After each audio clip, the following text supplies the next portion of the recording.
Hello everyone, this is Arun Kumar. Welcome to study UP board पर।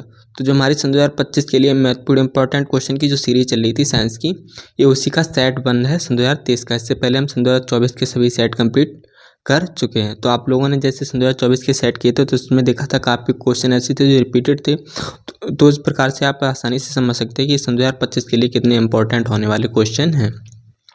तो चलिए फिर स्टार्ट करते हैं। तो हमारा फर्स्ट क्वेश्चन दिया है, किसी वस्तु का अवतल दर्पण द्वारा बना प्रतिबिंब आभासी सीधा एवं वस्तु से बड़ा पाया जाता है, तो वस्तु की स्थिति कहाँ होनी चाहिए। देखो, अवतल दर्पण में प्रतिबिंब कैसा बन रहा है, आभासी सीधा और वस्तु से बड़ा। तो हमसे पूछा गया कि वस्तु को हमें कहाँ रखना चाहिए, फोकस तथा वक्रता केंद्र के बीच। ये गलत हो जाएगा, वक्रता केंद्र पर ये भी गलत, वक्रता केंद्र से परे ये भी गलत। जब हम वस्तु को कहाँ रखेंगे, दर्पण तथा ध्रुव तथा मुख्य फोकस के बीच में। ऑप्शन डी, जब यहाँ रखेंगे तो हमारा क्या हो जाएगा, जो वस्तु का प्रतिबिंब बनेगा वो आभासी सीधा तथा वस्तु से बड़ा बनेगा। नेक्स्ट क्वेश्चन देखते हैं। क्वेश्चन नंबर पूछा गया है, किसी शब्दकोश में पाए गए छोटे अक्षरों को पढ़ते समय आप कौन सा लेंस यूज करना पसंद करेंगे। मतलब कोई डिक्शनरी लिया आपने, उसमें बहुत छोटे छोटे वर्ड लिखे हैं, शब्द आ रहे हैं, तो उन्हें पढ़ने के लिए आप कौन सा लेंस प्रयोग करेंगे। तो हमेशा रखना, छोटी चीज़ों को पढ़ने के लिए हम 5 सेंटीमीटर फोकस दूरी के उत्तल लेंस का प्रयोग करेंगे। करेक्ट आंसर क्या हो जाए, 5 सेंटीमीटर फोकस दूरी का उत्तल लेंस। नेक्स्ट क्वेश्चन देखते हैं। पूछा गया, किसी गोलीय दर्पण की पतले गोलीय लेंस की दो फोकस दूरियां प्रत्येक की मतलब 15 सेंटीमीटर है। दर्पण लेंस संभवतः है। मतलब ये पूछा, कोई गोलीय दर्पण है जिसके पतले दो लेंस लिए जा रहे हैं जिनकी फोकस दूरी माइनस की 15 सेंटीमीटर है, तो दर्पण का लेंस संभवतः है। मतलब तो वो कौन सा लेंस होना चाहिए। देखो याद रखना, जो माइनस में फोकस दूरी रहती है लेंस में, वो किसकी रहती है, अवतल लेंस की। हमेशा याद रखना, अवतल लेंस की। तो यहाँ बात किसकी की गई थी कि माइनस की दूरियां जो माइनस की 15 सेंटीमीटर दोनों की हैं फोकस दूरी, तो दोनों लेंस कैसे होंगे हमारे, दोनों अवतल होंगे। करेक्ट ऑप्शन ए हो जाएगा। क्वेश्चन नंबर 4 देखते हैं। पूछा गया, मानव नेत्र के जिस भाग पर किसी वस्तु का प्रतिबिंब बनते हैं वह होती है। मतलब मनुष्य की आंखों में जो प्रतिबिंब बनती जाकर कि वो कहाँ पर बनती है। तो याद रखना, कहाँ पर बनती है, कॉर्निया पर भी नहीं, प्रतरिका पर नहीं, पुतली पर भी नहीं। कहाँ बनती है, दृष्टि पटन पर। तो हमेशा प्रतिबिंब हमारा बनता है वो कहाँ बनता है, दृष्टि पटन पर। नेक्स्ट क्वेश्चन देखते हैं। पूछा गया, दो चालक तार जिनके पदार्थ लंबाई तथा व्यास समान है, किसी विद्युत परपथ में पहले श्रेणी क्रम में और फिर पार्श्व क्रम में संयोजित किए जाते हैं। श्रेणी क्रम में संयोजन में पार्श्व में उत्पन्न ऊष्माओं का अनुपात क्या होगा। अनुपात पूछा गया। देखो बात की गई, जैसे हमारे पास दो तार हैं, एक आर है, ठीक, एक दूसरा R1 ले लेते हैं, या ऐसे करके मान लेते हैं आर करके दो मतलब बराबर दिए गए, तो R, दूसरा भी हमारा R दिया गया है। इन्हें पहले हम किस में जोड़ते हैं, श्रेणी क्रम में। तो श्रेणी क्रम में क्या हो जाता है, R बराबर R1 R+2 होता है। तो इस बराबर से ये करेंगे तो ये क्या हो जाएगा, 2R हो जाएगा। इसके बाद नेक्स्ट देखते हैं, या ऐसे देख सकते हैं, मान भी रख सकते हैं, जैसे R का 1 है 1, तो इन दोनों को कर देंगे तो क्या हो जाएगा, ये हमारा 2 हो जाएगा। इस प्रकार से भी हम रख सकते हैं। तो ये याद रखना, पर जब श्रेणी क्रम में जोड़ते हैं तो हमारा कितना निकल रहा, 2। जब इसे हम समांतर में जोड़ेंगे 1+R कर करके, तो हमारा ये कितना निकलेगा, 2/R। जब इन्हें समांतर में क्रम में रखेंगे तो कितना हो जाएगा, जब उसे अनुपात में लाएंगे तो 2/2/2/R। ठीक, जब इनका अनुपात करके निकालेंगे तो ये हमारा कितना निकलेगा, 1:4 करके लाएंगे, जब ऊष्मा में युक्त करके लाएंगे। तो इसका करेक्ट आंसर क्या हो जाएगा, 1:4 वाला। नेक्स्ट देखते हैं, लघु परपथ में समय परपथ में विद्युत धारा का मान है। मतलब पूछा गया एक लघु परपथ, ठीक, उसमें परपथ में जो विद्युत धारा का मान होगा कैसा, लघु एक छोटा सा है, मतलब परपथ लिया जाए जिसमें धारा को रन कराया जाए, तो धारा का मान कैसा होगा, बहुत अधिक बढ़ जाता है। इसका करेक्ट आंसर क्या हो जाएगा, बहुत अधिक बढ़ जाता है। क्वेश्चन नंबर 7 देखते हैं।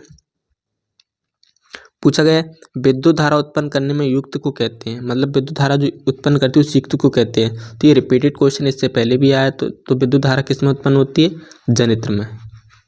नेक्स्ट क्वेश्चन देखते हैं। क्वेश्चन पूछा गया, एंटीमनी है। एंटीमनी क्या है, एंटीमनी एक क्या है, उपधातु। तो इसका करेक्ट आंसर हो जाएगा उपधातु। नेक्स्ट क्वेश्चन देखते हैं, लेड नाइट्रेट का सूत्र। देखो ये रिपीटेड क्वेश्चन है, पहले भी पूछा गया था। लेड नाइट्रेट का सूत्र क्या था, तो PbNO3 का होल ट्वाइस। तो इसका करेक्ट ऑप्शन बी हो जाएगा। नेक्स्ट देखते हैं, पूछा गया निम्नलिखित में असंतृप्त हाइड्रोकार्बन है। मैंने बताया था 3 बॉन्ड लगते हैं, फर्स्ट, डबल बॉन्ड और ट्रिपल बॉन्ड।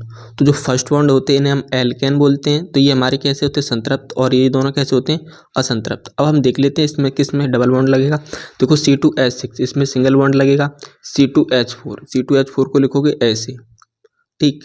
H4 मतलब CH2 इधर आ जाएंगे, CH2 इधर आ जाएंगे। कार्बन के पूरे बॉन्ड करने के लिए डबल बॉन्ड लगाए, तो ये इसका हमारा करेक्ट आंसर हो जाएगा। तो क्या होगा, C2H4, ये करेक्ट आंसर हो जाएगा, असंतृप्त हाइड्रोकार्बन।